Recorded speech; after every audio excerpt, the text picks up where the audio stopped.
আবহাওয়ার উন্নতি হতে গভীর সমুদ্রে মাছ ধরার উদ্দেশ্যে দক্ষিণ 24 পরগনার বিভিন্ন মৎস্যবন্দর থেকে গভীর সমুদ্রে মাছ ধরার উদ্দেশ্যে রওনা দিয়েছেন বহু মৎস্যজীবী ট্রলার।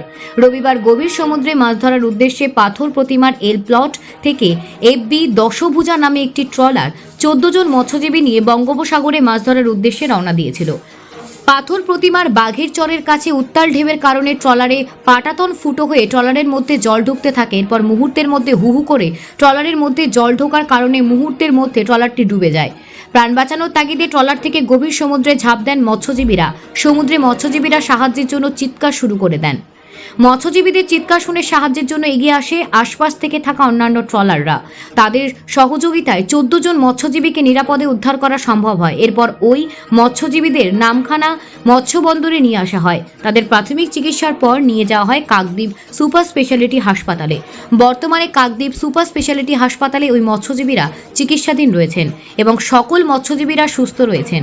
এ বিষয়ে সুন্দরবন ফিশারম্যান অ্যাসোসিয়েশনের শ্রমিক সংগঠনের সম্পাদক সতীনাথ পাত্র বলেন, নিম্নচাপের পর আবহাওয়ার উন্নতি হওয়ার কারণে পাথর প্রতিমার এল প্লট থেকে FB দশভুজা নামে একটি ট্রলার 14 জন মৎস্যজীবীদের নিয়ে গভীর সমুদ্রে মাছ ধরার উদ্দেশ্যে পাড়ি দিয়েছিল।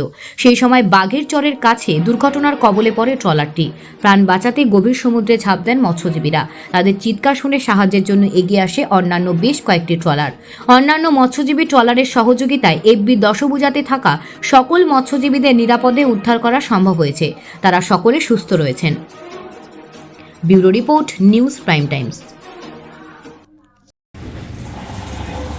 FB দশভুজা নামে একটি ট্রলার 14 জন মানুষ নিয়ে ফিশিংয়ের উদ্দেশ্যে রওনা দিয়েছিল।